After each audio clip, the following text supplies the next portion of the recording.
कैसे हैं आप लोग?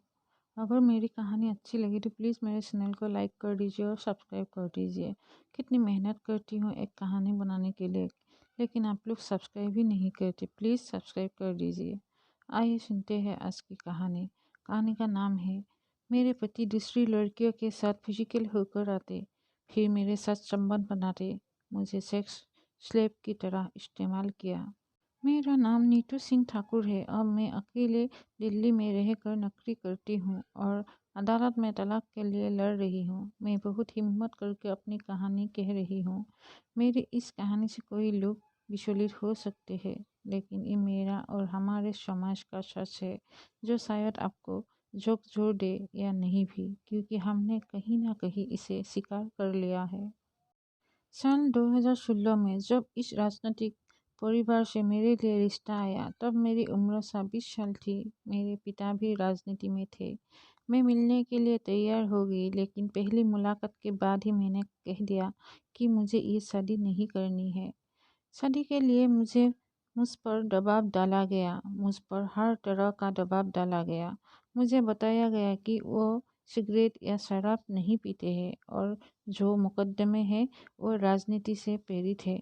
मुझे शादी के बाद ये पता चला कि मेरे पति पर 45 अपराधी मुकदमे हैं, जिनमें हत्या और हत्या के प्रयास जैसे आरोप शामिल है। मैंने उनकी एजुकेशन के बारे में पूछा तो बताया गया कि उन्होंने ग्रेजुएशन और पीजी एमटी से की है। मेरे सामने एक सोशल वर्कर की तस्वीर पेश की गई जो महिलाओं के लिए काम करते हैं, लेकिन बाद में पता चला कि मुझसे सब झूठ बोल गया है। वो राजनीति के लिए महिलाओं के लिए काम करने का दिखावा करते हैं, लेकिन वास्तव में उनके मन में महिलाओं के प्रति कोई सम्मान नहीं है। वो बस उन्हें भोग की वस्तु समझते हैं। बहुत दबाव में आखिरकार जब मैंने शादी के लिए हाँ कर दी, तो उन्होंने मेरी हर चीज को कंट्रोल में लेना शुरू कर दिया। मेरे हाँ करने के तुरंत 10 दिन बाद के भीतर ही फंक्शन तय कर दिए गए और मुझसे कहा गया कि मैं इस बारे में किसी को ना बताऊं। अपने किसी रिश्तेदार से भी इस रिश्ते को लेकर चर्चा ना करो। सब कुछ इतनी जल्दबाजी में हो रहा था कि मैं समझ ही नहीं पा रही थी क्या हो रहा है।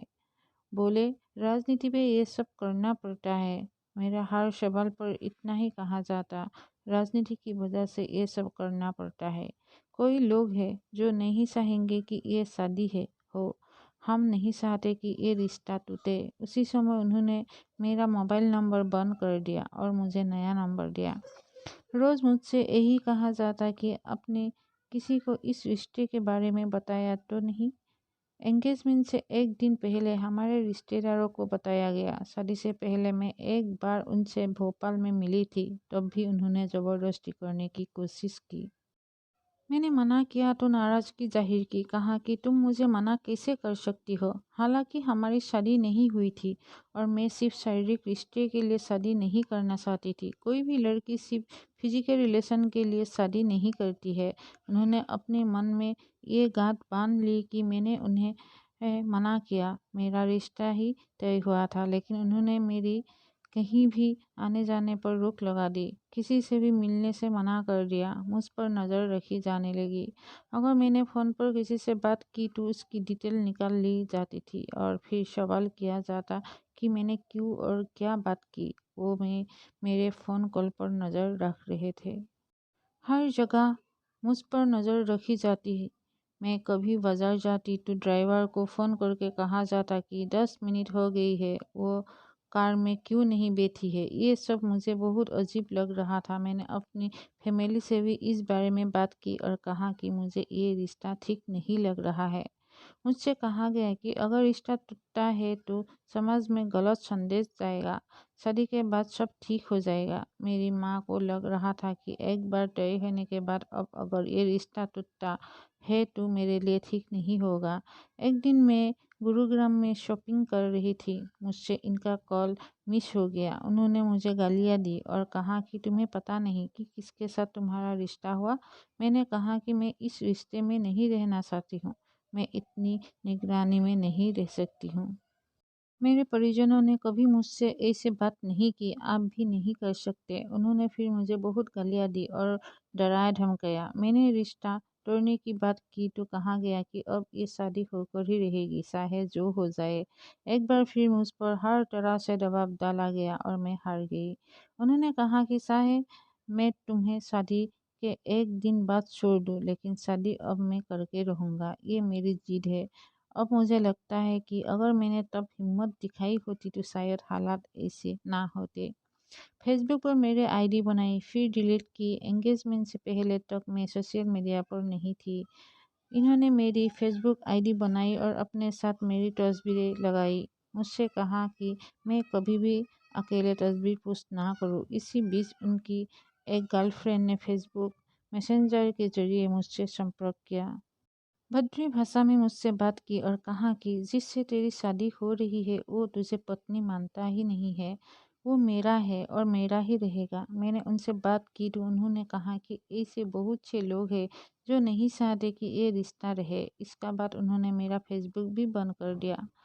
मुझे चीज़ें पता चल रही थी, लेकिन मैं इस रिश्ते में इतना फंस चुकी थी कि मैं शादी से पीछे नहीं हट के पाई। मैंने इस उम्मीद में शादी की, हो सकता है आगे चलकर सब ठीक हो। सबने शुभकामनाएं दी थी, लेकिन मुझे एहसास हो रहा था कि मैं गलत जगह फंस गई हूँ। शादी के अगले दिन ही मुझे पूरे परिवार के सामने बेइज्जत किया गया था। मैंने बर्दाश्त कर लिया। शादी के बाद भी गर्लफ्रेंड से मिलने चले गई। शादी के 10 दिन बाद ये मुझे मायके छोड़ने के बाद अपनी गर्लफ्रेंड से मिलने के लिए भोपाल चले गई। हमारे बीच बहुत बात नहीं हो रही थी। मैं समझ नहीं पा रही थी कि शादी के 10 दिन बाद ही उन्होंने मुझसे बात करना क्यों बंद कर दिया है। लेकिन सच ये था कि वो अपनी गर्लफ्रेंड के साथ थे और उनके पास मेरे लिए समय ही नहीं था। जब मैं दोबारा ससुराल रहने गई तो सब कुछ मुझे बहुत अजीब लगा। मेरे पति पूरा दिन सोते, शाम को उठते, दफ्तर जाकर दारू पीते और लेट नाइट घर आते और सुबह तक जागते। मैं 2 घंटे भी नहीं सो पा रही थी। रात में मुझे उनके साथ जगना पड़ता और दिन में परिवार के साथ। जब तक एक गहरी नींद में ना सो जाए मुझे झपकी लेने की भी परमिशन नहीं थी। मेरा पूरा रूटीन खराब हो गया था। इसका असर मेरी सेहत पर पड़ रहा था। मेरा वजन गिर गया। मैं मानसिक अवसाद में आ गई। शादी के बाद मुझे किसी से बात नहीं करने दी गई। एक बार भी मैं अकेले घर से बाहर नहीं निकली। मैं इतनी कमज़ोर हो गई थी कि मुझे सही से दिख भी नहीं रहा था। जबलपुर के अस्पताल में मुझे भर्ती किया गया। मैं 10 दिनों तक अस्पताल में थी। मेरी मेरी बैकबोन में इंजेक्शन दिया गया। इसकी वजह से मैं 2 महीने तक बैठ नहीं पाई। ये सब शादी के 4 महीने के भीतर हुआ। मुझे दिल्ली के एक साइकियाट्रिस्ट के पास ले जाया गया था, लेकिन उसने भी मैं अकेले बात नहीं कर पाई थी। ये बाहर से दूसरी लड़कियों के साथ फिजिकल होकर आते और फिर घर में मेरे साथ रिश्ते बनाते। इससे मुझे इन्फेक्शन हो गया। डॉक्टर ने कहा कि अब मैं 6 महीने तक कंसीव नहीं कर पाऊंगी। डर मेरे भीतर बैठ गया था। मैं अचानक सोकर उठ जाती थी। मुझे पता नहीं चल पा रहा था कि मेरे साथ क्या हो रहा है। हमारे बीच संबंध सिर्फ शारीरिक थे, वो भी जबरदस्ती के। अपनी मर्दाना कमजोरी का गुस्सा वो मेरे जिस्म पर निकालते। मैं खुश थी या नहीं इसकी उन्हें कोई परवाह नहीं थी। मैं साल भर उनके साथ रही। उन्होंने एक बार भी मेरी आंखों में नहीं देखा। मेरा फ़ोन भी उन्होंने ले लिया था। कभी किसी का मैसेज आता तो वही जवाब देते। मैं जब भी अपनी सास से उनके विवाह के बारे में बात करती तो वो यही कहती, तुम उसे समझो और उसके साथ एडजस्ट करो। मैं कभी भी अपने पति से अपने रिश्ते के बारे में कोई बात कर ही नहीं पाई। मैं कुछ भी बोलती तो वो मुझसे मारपीट करने और छोड़कर भोपाल अपने गर्लफ्रेंड के पास चले जाते। मेरे पास बात करने के लिए कोई नहीं था। मैं बिल्कुल अकेली हो गई थी। घर में वो मुझे एक नौकर की तरह इस्तेमाल करते। बाहर सबके ये बताते कि ये शादी उनकी मर्जी से नहीं हुई है। वो ये दिखाने की कोशिश करते कि उनकी शादी हुई ही नहीं है। शादी के 6-7 महीने तक मैंने एडजस्ट करने की कोशिश की। मैं बहुत बीमार रहने लगी। अवसाद मुझ पर हावी होता जा रहा था। मुझ पर बच्चा पैदा करने का दबाव बनाया जा रहा था, लेकिन जब तक मेरे रिश्ते पति से बेहतर ना हो मैं इसे और आगे बढ़ाना नहीं चाह रही थी। मेरे फ़ोन में हज़ारों तस्वीरें हैं, जिनमें से ये अपनी अलग अलग गर्लफ्रेंड के साथ है। धीरे धीरे इनकी दूसरी गर्लफ्रेंड्स ने मुझसे संपर्क करना शुरू किया। हर बार जब ऐसा हुआ तो मुझे बहुत मारा पीटा गया। किसी ने भी मेरे पक्ष लेने की कोशिश नहीं की। इनसे जुड़ी लड़कियों को फहरिस्त इतनी लंबी है कि यहाँ बयान नहीं की जा सकती। मेरे फ़ोन में हज़ारों तस्वीरें हैं जिनमें यह अपनी अलग अलग गर्लफ्रेंड के साथ है। ये सभी गर्लफ्रेंड 20-22 साल की लड़कियां थी जो शायद ड्रग्स या पैसे के लिए इनके पास आई हो। एक के बाद एक मुझे मैसेज करती, इन्हें पता चलता और मुझे बहुत मारा पीटा जाता। मैं सोचती कि इसमें मेरी क्या गलती है? मैंने तो कभी किसी से बात करने की या कुछ जानने की कोशिश नहीं की, फिर ये सब क्यों हो रहा है? ये गर्लफ्रेंड के साथ ड्रग्स लेते, उनकी बॉडी पर रख कर ड्रग्स लेते और वो मुझे ये बात बताती। मैं ये सोच नहीं पा रही थी कि इस सब से मेरा क्या संबंध है। मुझे इतना प्रताड़ित क्यों किया जा रहा है? ससुर का विधायक निवास पति की अय्याशी का अड्डा है। शादी से पहले मुझे पता नहीं था कि ये ऐसा भी करते हैं। मैंने अपने ससुर से बात की तो हमेशा उन्होंने यही कहा कि सब ठीक हो जाएगा। शादी के बाद ही मुझे पता चला कि शराब और ड्रग्स लेना इनकी रोज़ की आदत है।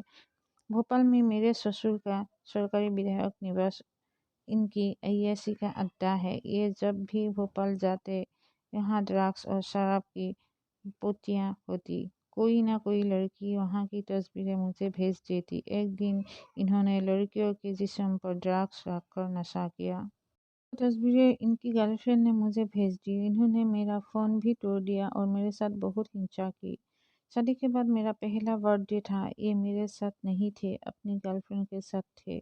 मुझे इस बारे में पता चला तो फिर मुझे बहुत मारा पीटा गया।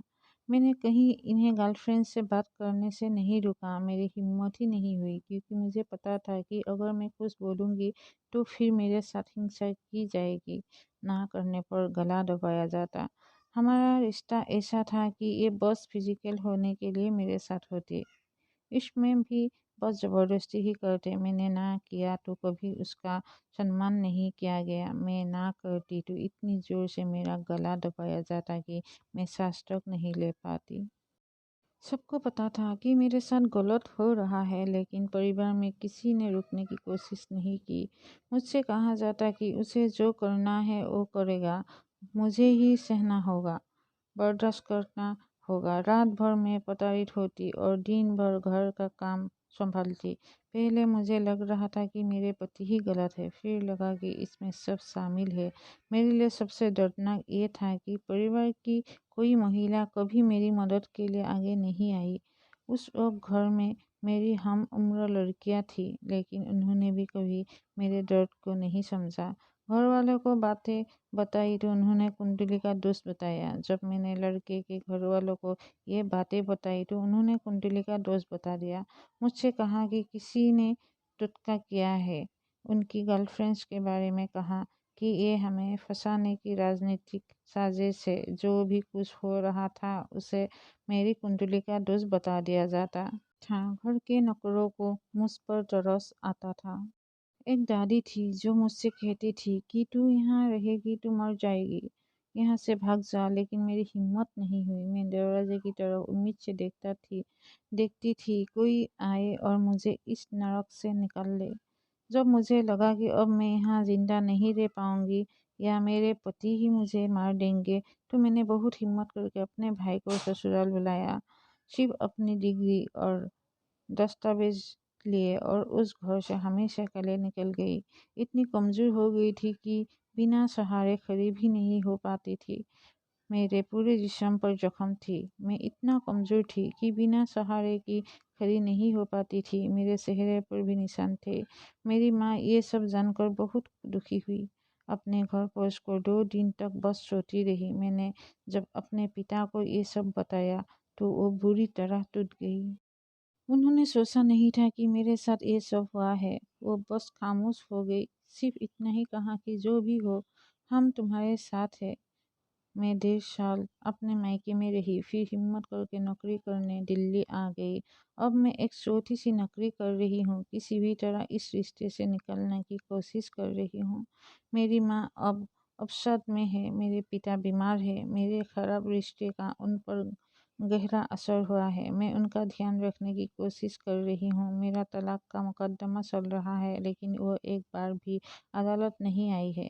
बस इतना ही कहते हैं कि तुम्हें हमारी ताकत का अंदाज़ा नहीं है। मैंने एफआईआर कराई है, लेकिन उस पर कोई कार्रवाई नहीं हुई है। मैंने पार्टी के बड़े नेताओं के संदेश किए और अपने मामले की तरफ ध्यान खींचने की कोशिश की, लेकिन सबने नज़रअंदाज कर दिया। अगर आप लोग को मेरी ये कहानी अच्छी लगी तो प्लीज़ मेरे चैनल को सब्सक्राइब कर दीजिए, लाइक कर दीजिए, बाजू को बेल आइकन को प्रेस करना बिल्कुल भी ना भूलें।